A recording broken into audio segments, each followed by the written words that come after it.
So luckily got introduced to my co-founder through a mutual friend. At the time, he had another startup with Steve Nash. So my friend, our mutual friend said, go talk to this guy. Maybe he can help you. The NFL, the NBA of the next 50 years, this is the time that they're coming online. I think the biggest opportunity sport has in general is to make people feel like they belong as part of something.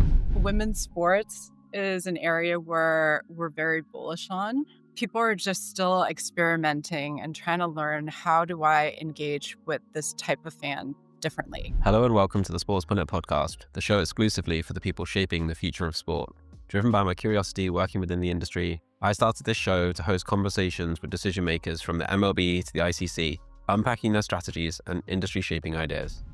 On today's episode, I'm joined by Vansa Chatikavanij, co-founder and managing partner at Present Ventures, a firm investing in emerging leagues, media, and fan-driven technology. Vansa's background is as global and multidisciplinary as it gets, from advising on water and climate projects at the World Bank to building billion-dollar Web3 infrastructure in Asia, to now shaping the future of sport through investment companies like Togethxr, Unrivaled, and Google Golf. In this conversation, we explore the investment thesis behind Present Ventures, why community is increasingly the engine behind commerce, and what the rise of alternative leagues and women's sports tells us about the next generation of fans. So, without further ado, please enjoy my conversation with Vansa Chatikavanij. First off, thank you for coming on. I really appreciate it. And secondly, where I like to always start the conversation is to get a little bit of background on your journey to where you are today, which I think will be particularly interesting because, as we were just talking about before we hit record, you don't have the typical sports background and you weren't even really exposed to sports until 24 months ago. So I think it'd be interesting to just get your perspective on kind of how you've ended up where you are. Yeah, for sure. I think I entered sports in a most unconventional way possible, but it's been amazing. So I actually came from the tech world. My previous company, I had essentially helped build out a company called Omise, and it's like the Stripe of Asia, quote unquote. Build payment gateways deployed across Southeast Asia plus Japan. I had joined as chief strategy officer and essentially build out the new business, a subsidiary company that was looking at blockchain technology and being able to do ubiquitous payments across money, digital assets, and even kind of collectibles, NFTs, and all that. So built that business up at the peak of kind of the tech bubble 2020, exited it, and then kind of took a step back and said, what do I want to do? I played sports all my life. I got sent to this boarding school in the US mainly because at that point, like Thailand, there just wasn't a lot of sporting opportunities. My parents were athletes, like amateur athletes, college athletes. So they wanted us to, my brother and I, to both kind of have that opportunity. Ended up in the States, swam D3 in college, and just continued to play different sports as an amateur, including triathlon, which is where some of our paths crossed. And then, so I took a step back. My CTO at the time kept bugging me about, when am I going to do sports tech? And that was when COVID had hit. And I just saw an opportunity where sports needed to really embrace technology to reach fans. So having coming from a payment world, knowing how consumers spend, what their behaviors look like, it became a natural segue into helping sports teams and sports league and how they look at reaching out to consumers and how that transaction happens. Um, so luckily got introduced to my co-founder through a mutual friend. At the time, he had another startup with Steve Nash in the health and wellness space. So my friend, our mutual friend, said, go talk to this guy. Maybe he can help you. And essentially made a small investment into their company that opened up a whole world in terms of who was investing in sports, which athletes were kind of the early movers in the athlete investment space, started building relationships and network kind of really just through that experience. And in parallel to that, started building up relationship with Kit, my co-founder, who previously had came from the entertainment and brand world. And we looked at a number of deals together. About 24 months ago, we landed on this thesis that we call Sports 3.0.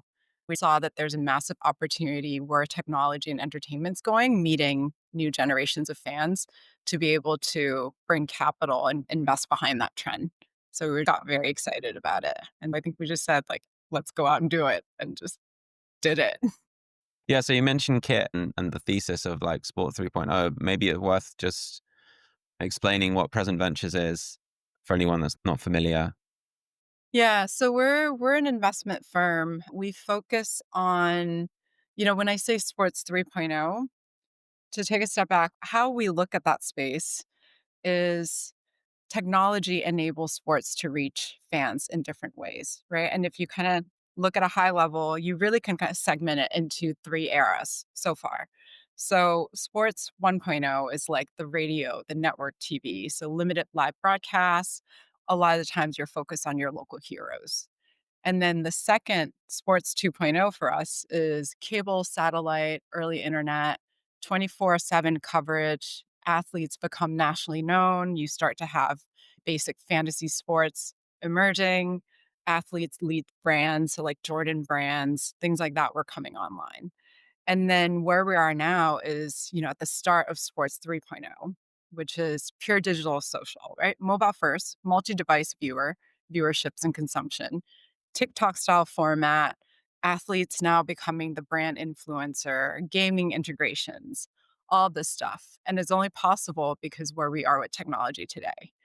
So Present Venture invests behind sports 3.0 areas. And what that practically mean is we look at emerging sports league, so new formats that are able to capture TikTok style or younger generations of fans, build for that audience, right? And then we also invest behind technology and the media company and also brands that are going to serve these ecosystem.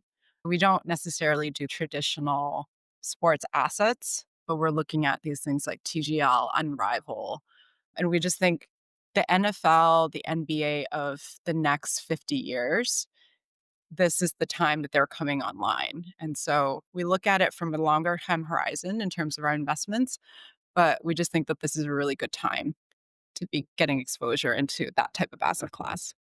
You mentioned TGL and Unrivaled. Maybe Yeah, you could just run us through the public investments that you've made to this stage, and then we can maybe dive into a few of them and what it is specifically that you like sure. about those challenger leagues. Sure. Yeah. The underlying, we're looking at sports 3.0. I think the underlying piece or value add that we bring is the fact that I'm based out of Bangkok, kids in LA, right? But seeing the Asian sports ecosystem, or more specifically, the fans, we think there's a big opportunity in terms of getting exposure and seeing what's happening in the West and being kind of that first mover or like the entryway into Asian market, right? Both for our portfolio companies and our partners. So one of the bigger areas that has really gained popularity in Asia is golf. So we're very bullish on golf. We made our first investment into TGL, and then we had a follow on in the Series A, and now we're also part of the ownership for the expansion team. On top of that new golf format, we also made an investment into a company called Good Golf, which is a content to commerce company. And so I think if you're really looking at like kind of where the space is going, right? Like you have the IPs, you have the professional league going, but also golf is one of those very interesting thing where the participation is growing a lot faster than the professional viewership. And YouTube golf, I would say, is sitting somewhere in between, right? Like professional in the sense where they make money, but they're not like the PGA pros. But that sector is growing like crazy. So I saw some stats that was like in the last 90 days, YouTube golf had more than 4.3 billion views. And so it's a massive white space that I think now is starting to craft itself. And then people are trying to see like, how do I essentially monetize that?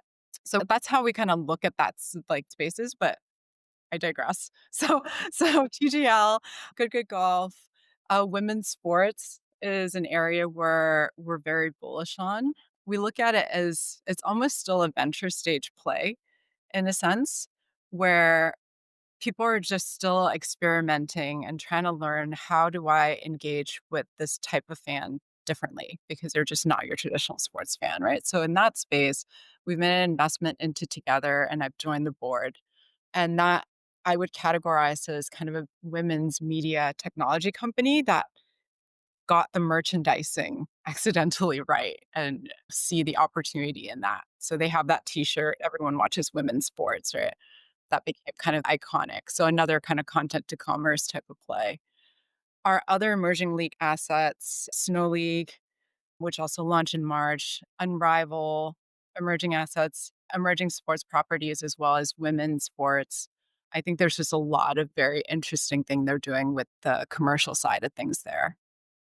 I think the other two in our portfolio, one is called Monterosa, fan engagement platform. So they're essentially trying to aggregate and roll up the experiences and selling that into leagues and teams, right? So coming from the tech world, to me, it almost looks like open banking infrastructure where people are trying to build up frames where things can be plugged in and then you just enter into one experience rather than having to sign up for like 10 different apps. So we really like that roll up play.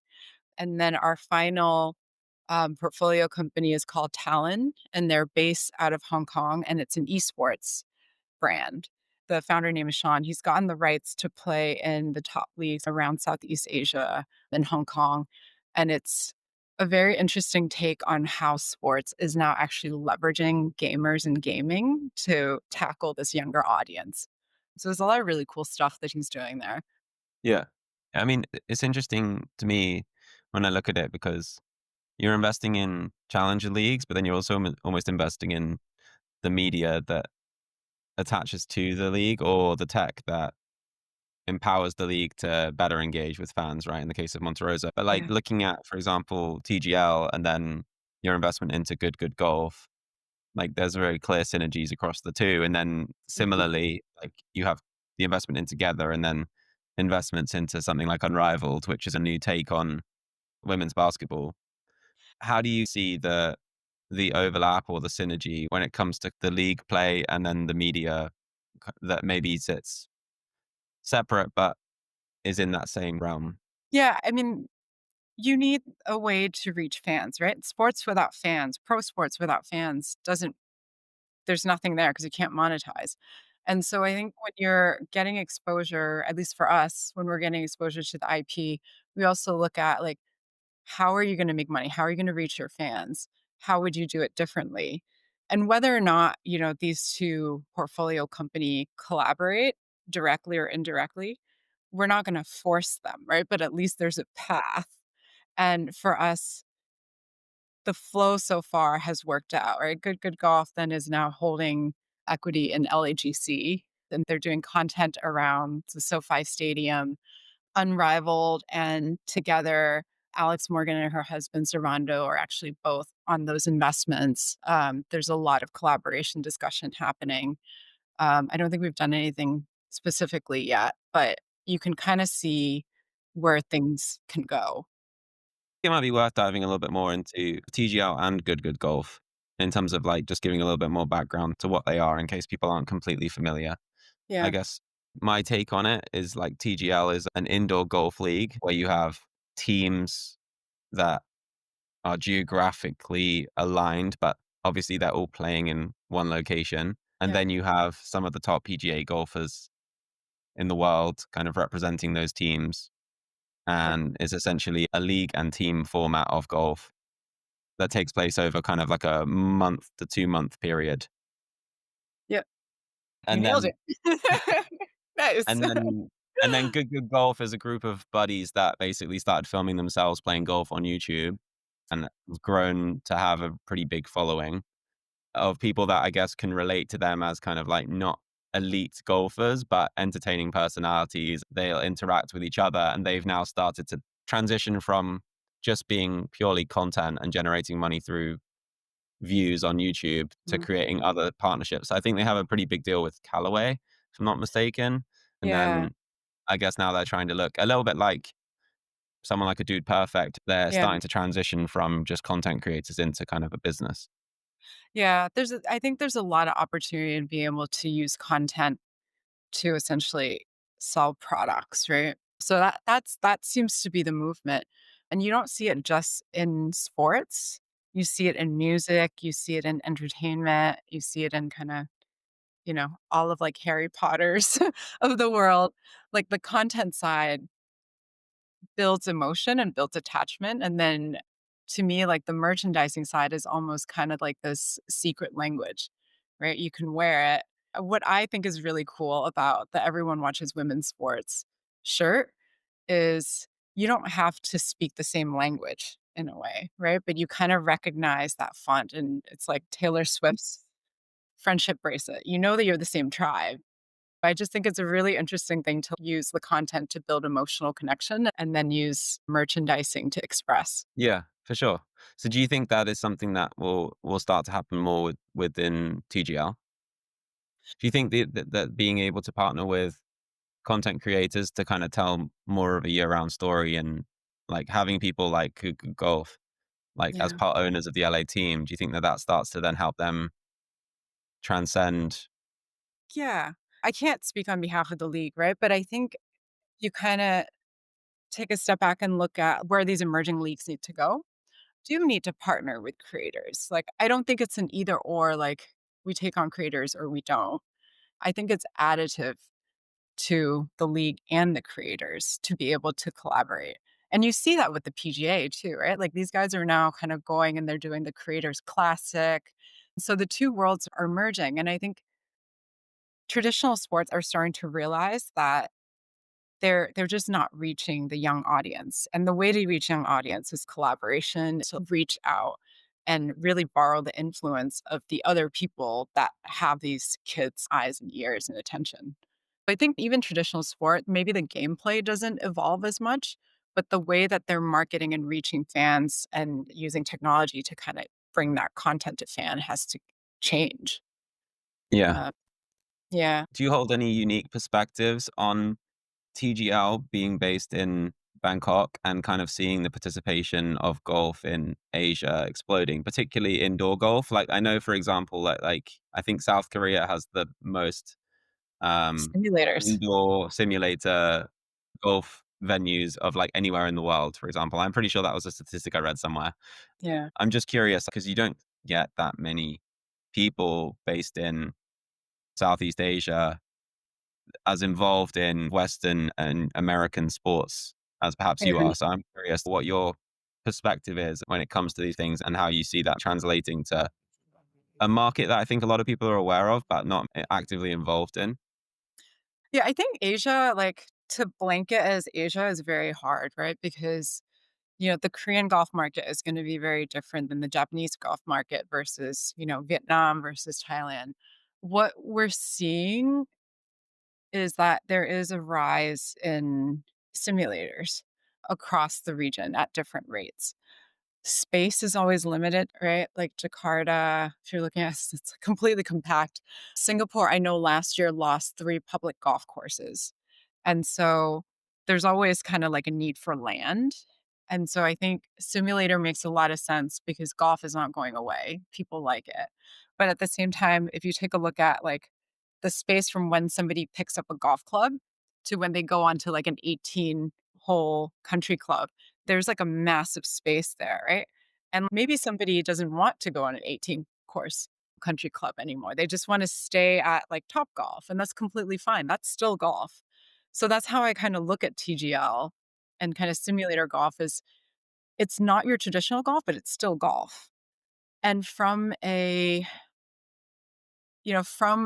accessibility perspective, if you look at kind of the LPGA ranking, I don't know what it is today. Like about the end of last year when we were kind of counting, the top 20 of the 30 women's players were people from APAC, right? And the LPGA. And so the talent's there.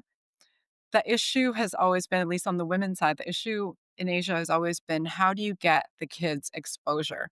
Because the best place for them to go is college in the US to try to make that circuit and get exposure and gameplay. Not everyone's going to be able to afford it. They're not going to have the resources. But if you have simulators, you can start to do things like what's that movie like Gran Torino? Do you remember that one where it's like the car simulator racing? That's I mean, for car racing, it's proving that you can actually start recruit and train kids to come up the ranks that way. I actually think TGL could be kind of the pinnacle if we build up kind of this pipeline of talent and teach them kind of through golf simulators and kind of opening up that opportunity for people across the world to compete against each other and really go up that pipeline. Um, so I really like it from an exposure perspective. I also like it just as a standalone product because if you look at TGL, now you have so much data, right? And the US, when we were making an investment, part of the bullishness on our side is sports betting got legalized in the US. And so it opens up a whole new revenue stream. But maybe you don't want to do sports betting. Maybe you want to go into fantasy. Maybe you want to go into gaming integration with Roblox or something. I don't know. I'm making this up, right? But once you're digital, you're in that world. There's so many other things that the native Gen Z or the younger kids are going to be able to relate to that, your 80-year-old golf person probably doesn't care. And it's fine. Like, it's fine that it's a different demographic. Yeah. So I guess the first point there that you're making is kind of having this elite version of essentially simulated golf Yeah. validates that as its own format of the sport and kind of increases visibility and awareness of that as a kind of viable path without necessarily needing to be paying whatever it is to join like the country club golf course and play 18 holes and make sure you're wearing a collared shirt and like have three members like approve you to join kind of thing. There's a lot of barriers, even in, I mean, in Yeah. any golf course, like there's a lot of barriers to playing golf. There's a lot of tradition, there's a lot of expense that you've got to overcome if you're going to kind of walk onto a golf course and play 18 holes. And it's like from a entertainment product perspective, you're not gonna sit there for 4 days and watch, 4 hours each day, right? You're asking a lot for a 12-year-old to even get them to try to watch an hour. Because if you watch how kids view sports today, it's like, I'm streaming something on my Xbox, I have notification on my iPad, I'm texting my friends, I'm watching highlights, right? And so TGL compressing things into 2 hours makes it a lot easier to then consume, but also makes it a lot easier to then kind of distribute it through different channels. Yeah. Do you think it's particularly important that the TGL has also managed to attract a lot of the best golfers in the world? And so that there's, Yeah, I guess, an awareness and a visibility between the best players in the world that do play in the Masters and do play in these like big, big tournaments that get traditional news coverage, and yeah, also like them seeing them in their version of the game and being able yeah. to go, oh, that's Rory McIlroy. He just like I saw him playing in that simulator game that I was watching with my friends, and now I've seen him win the Masters, and you can then kind of make that leap versus like starting a challenger golf league using simulators and it just being like golfers you've never heard of before. Yeah. I mean, when we look at our investments, right, we look at through, you know, can it generate revenue from day one? Are the stars there? Because you need the best talent to attract viewership. I think if you don't have Rory, you don't have Tiger, it would be very hard, at Mm. least for us to underwrite an emerging league. I think you need the stars to participate, right? Because people wanna see the best. So I think that's very critical. In terms of that star power, like translating across, I'm curious to get your take on something like Unrivaled because WNBA has obviously existed for a while. I Mm, think with the emergence of Caitlin Clark and the rivalry with Angel Reese that kind of came out of the NCAA, like March Madness, probably what was it, 2 years ago now, or a year and a yeah, half, 2 years ago? Like that, for someone that's not in the world of women's basketball, like that really kind of felt like it just ignited a whole other level of interest in what's going on. mm, And then obviously them being drafted into the WNBA got a lot of attention. yeah, Those two are like kind of like the superstars that really do transcend women's basketball and it feels like everyone's heard of Caitlin Clark, even if they've never watched a WNBA game. How mm, important do you think that was in terms of timing wise for Unrivaled launching now versus if it had launched maybe 3 or 4 years ago? yeah. I mean, I think the it's probably 2 separate can separate into almost 2 topics, right? One is, like, you need the rivalry to have drama, to capture people's imagination and excitement, right? Because like, the men's, like, they had, like, what, Larry Bird and Magic Johnson? So there's always these stories, and that's all what sports is, right? It's like emotion, it's story, it's being able to get people behind narratives. So, regardless of when that happens, I think it would've kinda surfaced beyond just the women's sports world, that rivalry between Caitlin Clark and Angel Reese. Timing-wise, I think women's sports was due it's been slowly brewing, right? And it just had that moment where people realize that there's a lot of talent, and I think technology enables people to reach out and being able to watch and follow athletes. Because if you kinda look at it, it rises around the same time where it shifted from, at least in my opinion, I think it women's sport rose around the same time when it shifted from people following sports team to following stars. And so even now, you'll follow Caitlyn, you'll follow Angel Reese, but you don't necessarily follow, the Vegas team or any of that, right? So I think it just hit that magic moment where people find women's athlete very appealing in terms of kind of looking up to them, being influencers with the talent and all that stuff, and that shift in how people look at sports and how loyalty gets formed. Yeah. Yeah. How do you think about narrative within women's sport? Because it feels like a lot of the narrative that is pushed is kind of a social good narrative, Yeah. like will pay. I think what broke through with something like Caitlin Clark and Angel Reese was it was just two personalities that clashed, and there was a rivalry, and there was immense skill, and they were two of the best players in the tournament going head to head that had Yeah. quite different personalities. It almost feels like sometimes if you're told like, "Oh, you need to support this because it's the right Yeah. thing to do," makes it less interesting or less attractive than Yeah. focusing on the skill or the storylines and the rivalries. I don't know if you have a Yeah. similar opinion or completely disagree with me on that, but I do, I do. I think, like, it has to make commercial sense at the end of the day, right? And so you're seeing that the sponsorship money is starting to come in, and so until that comes in full force, the commercial just needs to make sense. It can't just be equal pay because it should be equal pay, and frankly, I don't think a lot of the athletes are saying that. I think a lot of the athletes are actually saying, "We wanna be treated as players, don't compare us to the men's, but we just wanna be treated fairly." I think fairly is very different than saying we want same dollar amounts. I think the reality is it will take time for sponsorship money and for media rights to come in, but it's going in the right direction. It's just whether or not we're gonna, like, overly rush it, to your point with that narrative, and start turning people off, or we give it enough time to kind of brew and grow at its own pace. how does Yeah. something like Together aim to address that? What's their kind of core thesis and focus? Yeah, I think the core thesis, I mean, when we invested in Together, what I was very excited about is, quite frankly, like, the space is growing, but you're like, "I don't know which team, which league is gonna grow," right? And so I looked at women's sports media actually as an index into the space. As the space grows, the media need, the content need will grow. So that's how I had initially viewed Together. But I think the whole space in the media space is gonna keep growing, and nobody else is really ahead of them right now in terms of making women's sports content. I would argue it's still one of the leaders in the space.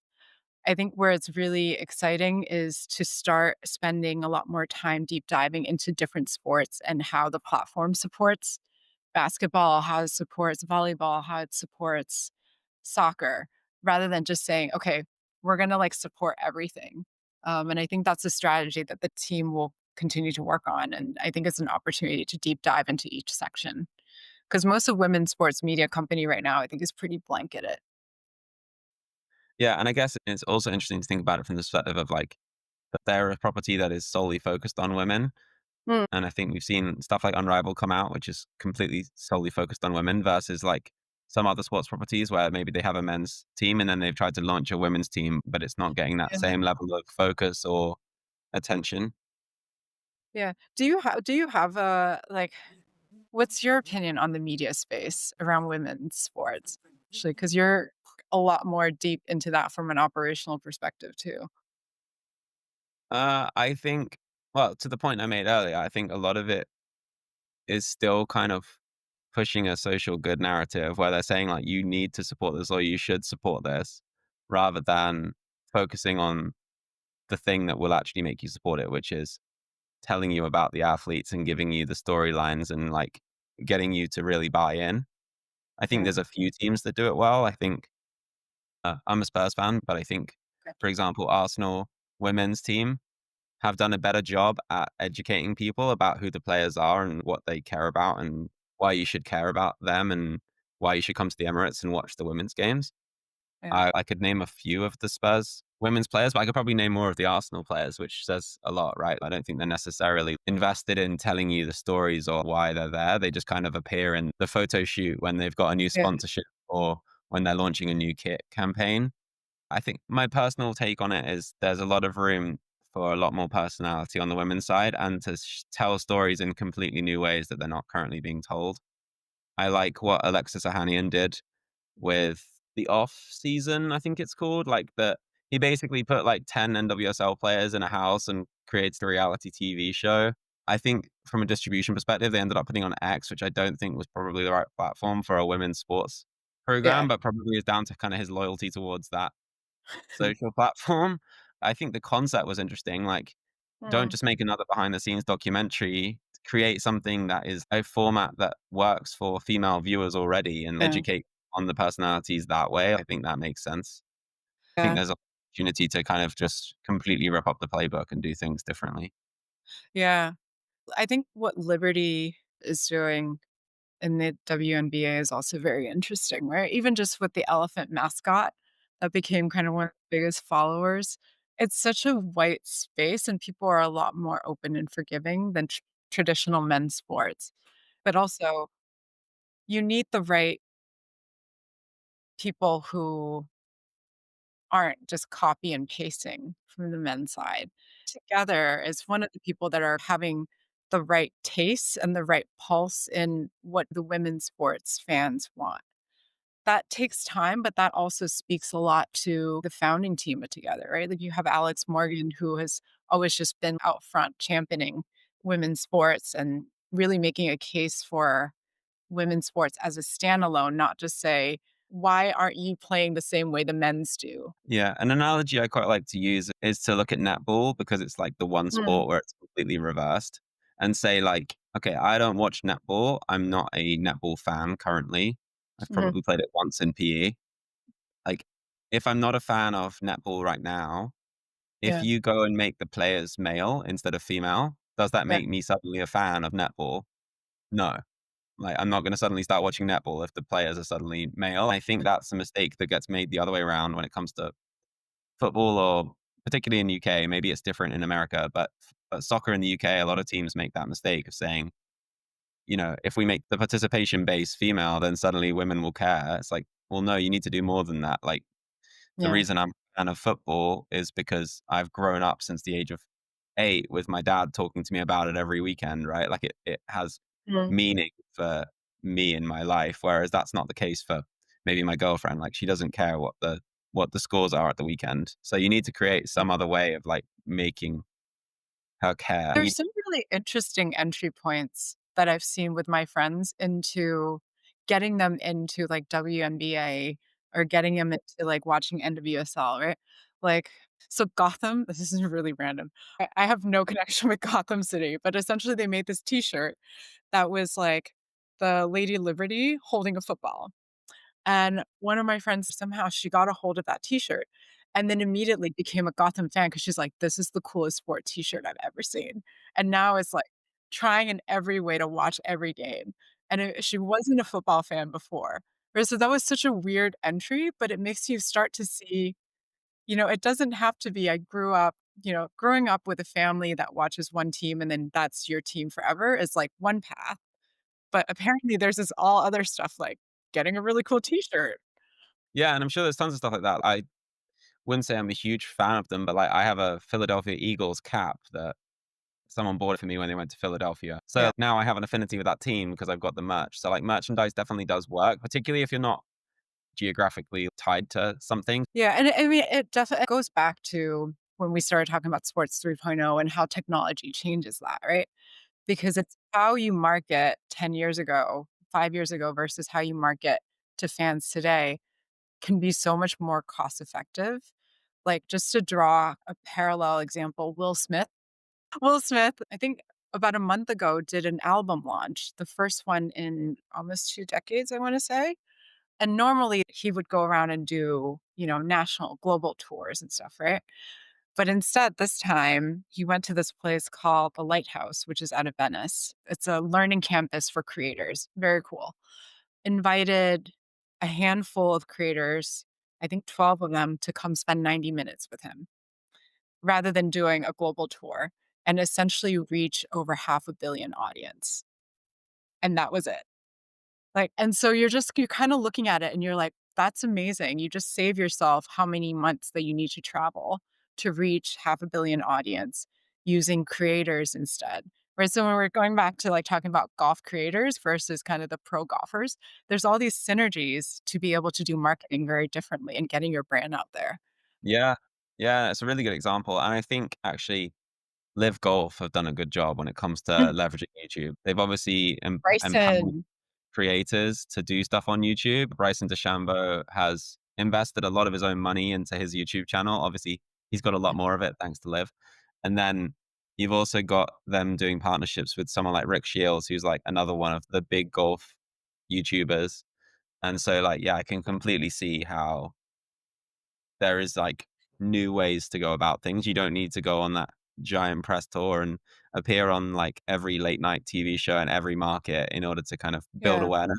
Like you can now go direct to source and just say like, I'll just invite a content creator on, or I'll do a podcast, and I can do it from, like we're doing this podcast here. Like you can be in Bangkok and I can be in London and we can still have a conversation, and you did get to reach new audiences and I get to reach new audiences. It's like a good trade off, right? Yeah, and going back to women's sports and, like, why now you're seeing this uptick, right?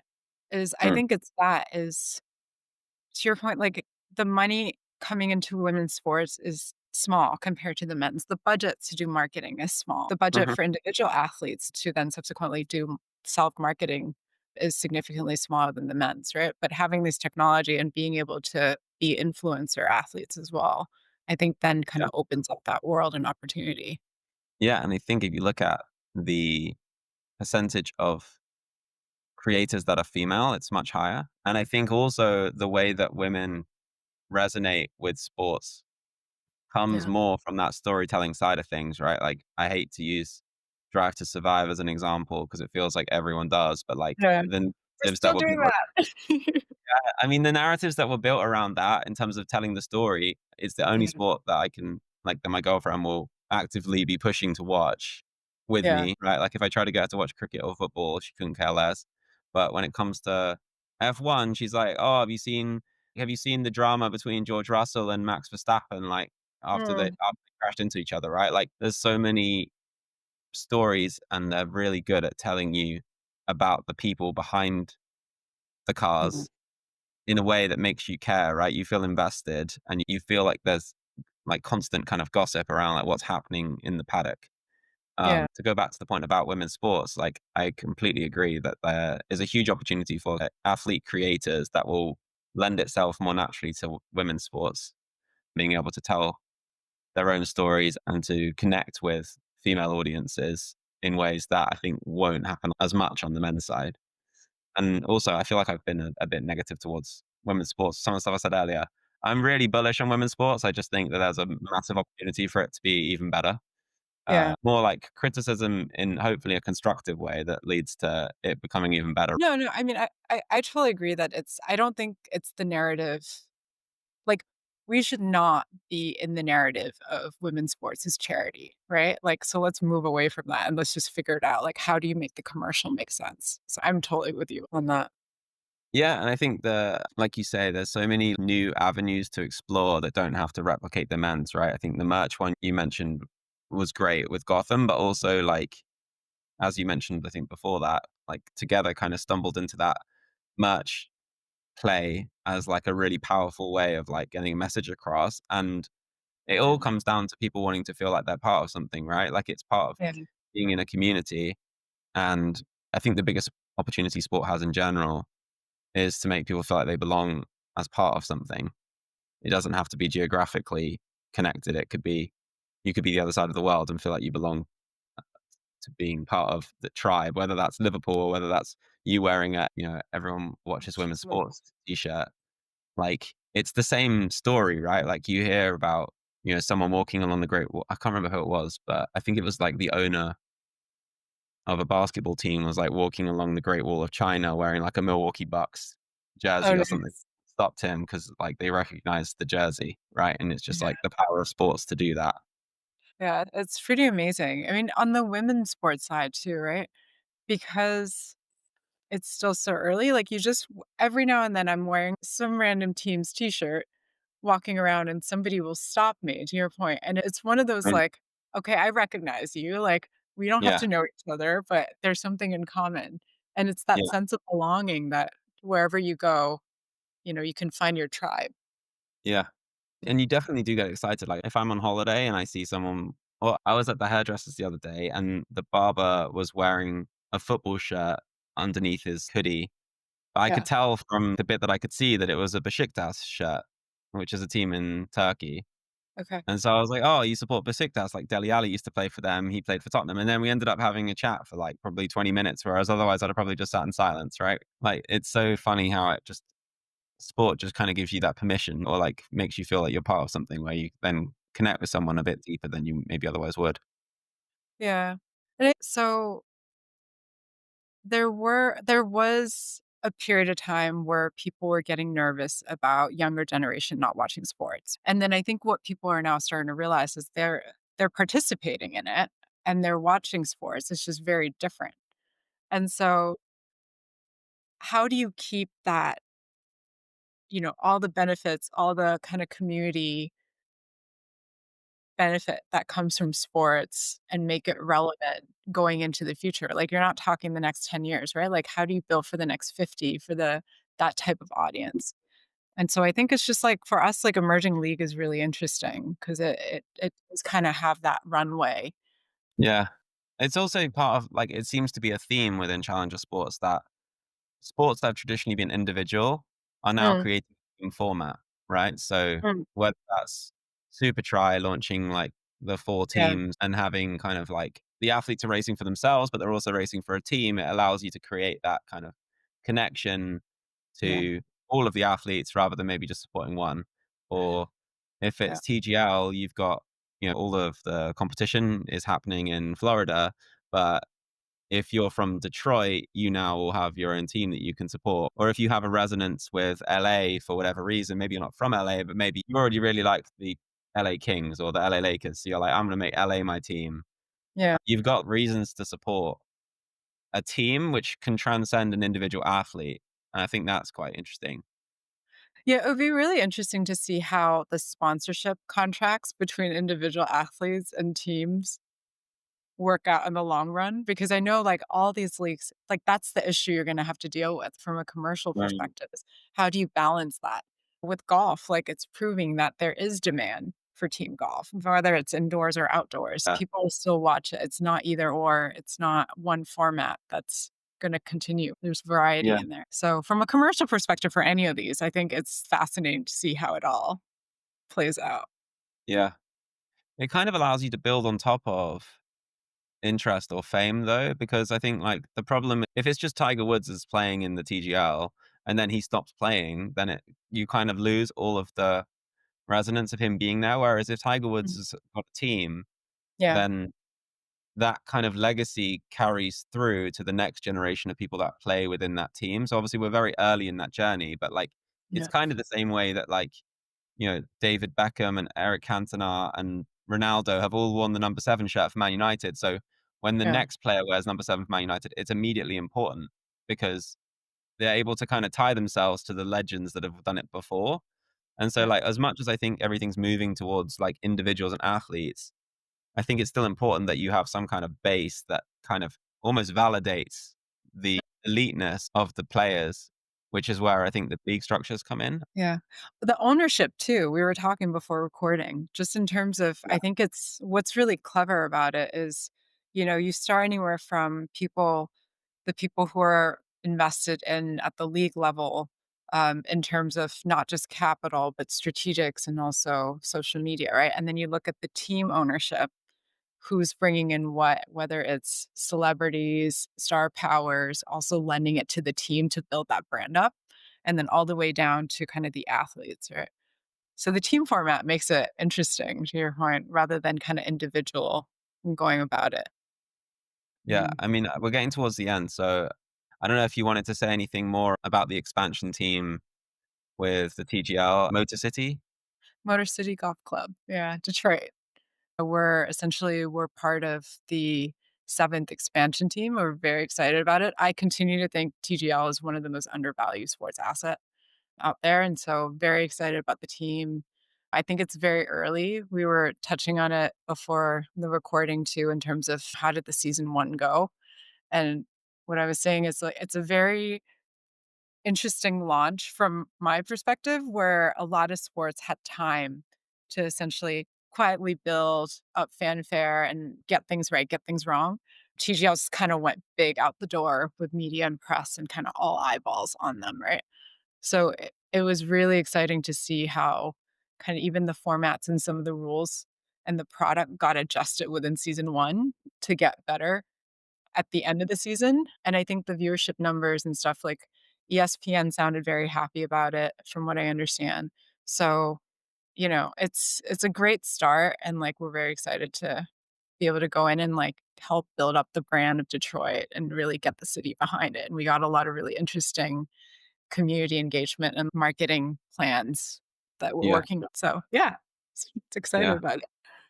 Yeah, one thing that I think is, like, true of TGL and Tomorrow Sports is, like, you can't knock the investor groups that they've managed to get involved in those teams. Like, they've got Mhm. the who's who of pretty much everyone in the sports world involved in that from an athlete perspective, but also team owners that maybe already own franchises in whether it's NBA, NFL, Yeah, MLS. They seem to have really managed to pull in a lot of people that have experience and know-how, and usually also have a connection to the city that they're building in. So even though there isn't a physical event happening in Detroit, like they've got, part of the ownership group is the Detroit Lions Lion owner yep, who already have like, a big affinity with yeah. people from that area and people that care about that city. How important do you think it is that they've managed to get the caliber of Yeah. investors that they have?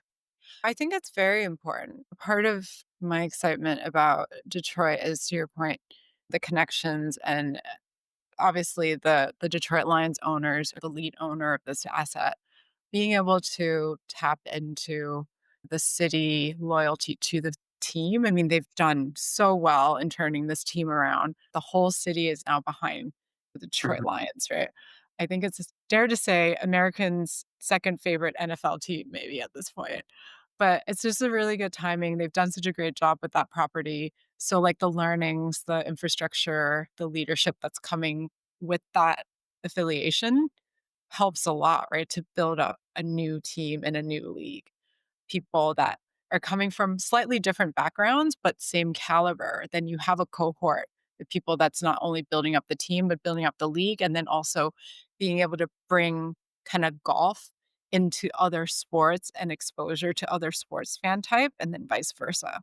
So I just think they've done a really smart thing. But the cool thing, I don't know if you saw like this past season, Celine Dion showed up to a game, which I Okay. thought was pretty amazing.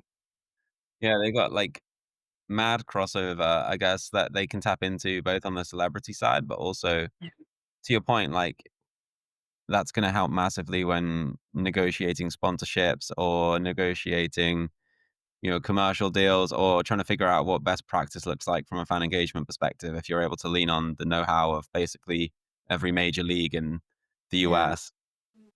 Yeah, and golf being golf, you see a lot of athletes loving the sport. I think it's one of those things where if you kind of look at the investor group across different teams, it's very authentic. A lot of these people are avid golfers. It's not like it's just forced into it. I think that's another important point is it has to be an authentic excitement to be a part of it. Mm. Yeah, we make a joke, like, it doesn't matter which sport it is, like the footballers, the cricketers, the rugby players, they all wanna be professional golfers, all obsessed with golf, so it's like the one thing that you can get them really excited about pretty quickly. Yeah, for sure. Yeah, and there's so much opportunity where it goes from here too, right? Like, I think TGL, like the men's league, is just the first step. So just being involved in it, like going back to it, still think it's the most undervalued asset in sports, but I'm Yeah, biased. yeah. I've noticed Yeah, you emphasize men's. You think that a women's league will come pretty soon? And the yeah. other part that will be interesting if that does happen is, like, how much that will impact visibility in the Asian market. Because to your point, like, a lot of the top players in the Or women's women. side are based in APAC. Yeah, I don't have, like, visibility on if and when, expansion leagues and stuff come online, but I would say that I'm very excited about the women's side. Yeah, To your point, like, it makes a lot of sense. Like, there's a lot of talent that will be a direct bridge into Asia and all the markets here. yeah. Cool. Anything else you wanted to finish with?